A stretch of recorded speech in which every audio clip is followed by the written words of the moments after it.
வணக்கம். TET exam 2025 கேட்ட கேள்வி 4x + 5y = k என்பதன் தீர்வு 3,4 எனில் k இன் மதிப்பை காண்கன்னு கேட்டிருக்காங்க. நமக்கு இது ரொம்ப எளிமையான கேள்வி. இப்ப நமக்கு கேள்வியில 4x + 5y = kன்னு ஒரு ஈக்குவேஷன் கொடுத்திருக்காங்க. நம்ம எடுத்து இங்க எழுதிக்கலாம். இதோட தீர்வு பாத்தீங்கன்னா 3,4. நமக்கு இங்க ரெண்டு நம்பர் இருக்குது.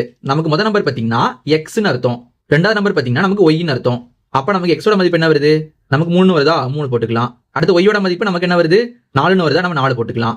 அப்ப நமக்கு xனா 3ன்னு அர்த்தம், yனா 4ன்னு அர்த்தம். இப்ப நம்ம இதை எடுத்து இதில் அப்ளை பண்ணலாம் பாருங்க. நமக்கு எங்கெல்லாம் x வருதோ நமக்கெல்லாம் 3 போடணும், நமக்கு எங்கெல்லாம் y வருதோ நமக்கெல்லாம் 4 போடணும். இப்ப நமக்கு முதல்ல பாத்தீங்கன்னா 4x இருக்கு. நமக்கு இதுக்கு என்ன அர்த்தம் பாத்தீங்கன்னா 4 பெருக்கல் xன்னு அர்த்தம். ஃபர்ஸ்ட் 4 இருக்கு, எடுத்து எழுதிக்கலாம் 4. அடுத்து x இருக்கா? நம்ம x என்னது? 3 இருக்கா? 3 போட்டுக்கலாம். அடுத்து பிளஸ் இருக்கு, பிளஸ் போட்டுக்கலாம். 5 எடுத்து போட்டுக்கலாம். அடுத்து y, நமக்கு y ஓட மதிப்பு நமக்கு 4 தெரியுமா? எடுத்து எழுதிக்கலாம் 4 = k. இப்ப நம்ம ரெண்டையும் பெருக்கலாம் பாருங்க. 4 பெருக்கல் 3 இருக்கு, 4 3 12 வருமா? 12. அடுத்து பிளஸ் இருக்கு, பிளஸ் போட்டுக்கலாம். i நாங்க 20 வருமா? 20 போட்டுக்கலாம். = k. 12 + 20, நம்ம 20 கூடனா 30 + 2 32. அப்ப நமக்கு இங்க 32 வரும். = k. அப்ப நமக்கு k யோட மதிப்பு பாத்தீங்கன்னா 32ன்னு கிடைக்குது. இது நமக்கு ஆப்ஷன் D ல இருக்குது. இதே மாதிரி உங்களுக்கு ஒன்று கொடுத்துருக்கேன். இதுல k யோட மதிப்பு நமக்கு என்ன வருது? நீங்க கீழே கமெண்ட் பண்ணுங்க.